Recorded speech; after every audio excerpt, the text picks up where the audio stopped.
Саламатсыңар балдар. Кезектеги аралыктан окуучу сабагыбыз.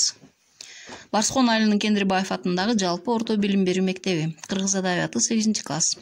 Бүгүнкү өтүлүүчү сабагыбыздын темасы Арстанбек Буйлаш уулунун өмүрү жана чыгармачылыгы. Сабактын максаты Арстанбек Буйлаш уулунун өмүрү жана чыгармачылыгы тууралуу маалымат алабыз. 19-кылымдагы ар кылагымдагы акындардын чыгармачылыгын жана өмүр жолун үйрөнүү аркылуу адабий кругозорубузду кеңейтебиз. Эстетикалык таалим тарбия алабыз. Алтын эреже. Көңүл коебуз, жакшылап угабыз жана көрөбүз. Кайталап көрүп, конспект дептерге түшүрүп алабыз. Тапшырманы мүмкүн болушунча жоопкерчилик менен так аткарабыз. Бири-бирибизден көчүрбөйбүз балдар, өз алдынча жекече иштейбиз. Эмесе сабагыбызды баштайбыз. Арстанбек Буйлаш уулу жөнүндө жалпы маалымат. Арстанбек Буйлаш уулу 1824-жылы Ысык көл облусунун Сырты аттуу жеринде туулган. 1878-жылы Нарын областында каза болуп, Ысык көлдүн тескейи Чычкан конушундагы Ташкыя бейитине коюлган. Ойчул, философ, виртуоз комузчу, төкмө акын, замана агымынын эң ири адамдарынын бири. Эл ага Булбул аттуу атак берген. Ал бугу урусунун Тынымсейит урусунан болгон. Атасы Буйлаш бейдин токолу Төрөкандан төрөлүп, кой козу кайтарып өсөт. Ошондон уламанын чыгармачылыгына турмуш тиричилик жагдайлары жөнөкөй адамдардын көз карашына чагылдырылган. Бул акындын чыгармачылыгы жөнүндө жалпы маалымат. Балалыгы. Арстанбек кичүү аялдан төрөлгөндүктөн улуу аялдын балдарына тең ата боло албай, эрки чектелүү өскөн. Ошого карабай зирек чоңоюп, ыр күүгө шыктуу, тың, чыйрак болгон. Атасы Буйлашты ээрчип Анжиянга барышы анын ырчылык чеберчилигинин өсүүсүнө шарт түзгөн. Басып өткөн жолунан маалыматтар. Арстанбек ырчы катары 16-га чыкканда элге тааныла баштаган. Ал Фергана тарапта 1 жылга жакын убакыт жүрүп, Наманган жана Анжиянды аралап, көптөгөн ырчы комузчулар менен беттешип, акындык өнөрүнүн артыкчылыгын даңазалап, туулган жерине чоң ырчы атыгып кайткан.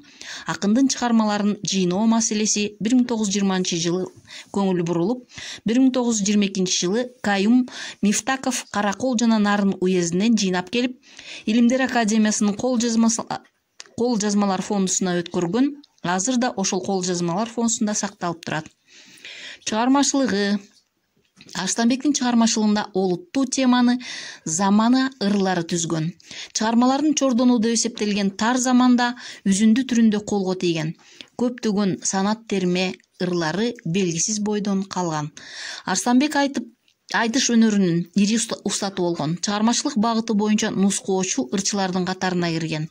Кожо Жаш, Төштүк, Бердикожо, Чоро, Бешказак окшогон эпос поэмаларды Көкөтөйдүн ашын чеберчилик менен аткарчу деп эскеришкен. Ал 500гө жакын күй чертип, 200гө дересин өзүнүн төл чыгармасы болгону деген кеп бар. Арстанбектин Арман күү, Кербез, Солтон Сары, Кет Бука, Ат Чубатар Ботой аттуу залкар күйлөрү чоң комузчулардын репертуарында бүгүн дагы орун алып келет. Көптөгөн кыргыз жана казак ырчы ошондой эле комузчулары менен беттешип жеңип алган.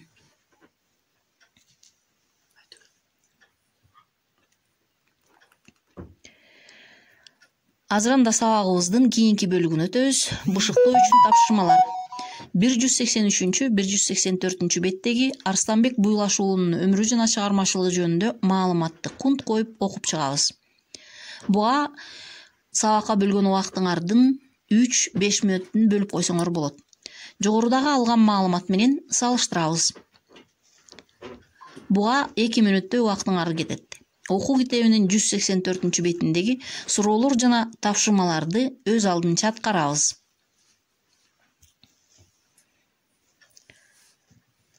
Мына ушул тапшырмаларды аткаргандан кийин сабакты жыйынтыктап, тапшырма алууга даярданабыз. Үй тапшырмасы. Чынжырча менен биз темаларды өткөндө окуяны иреттүү жайгаштырыш үчүн иштешибиз. Азыр берилген тапшырма боюнча маалыматтарды толтурасыңар.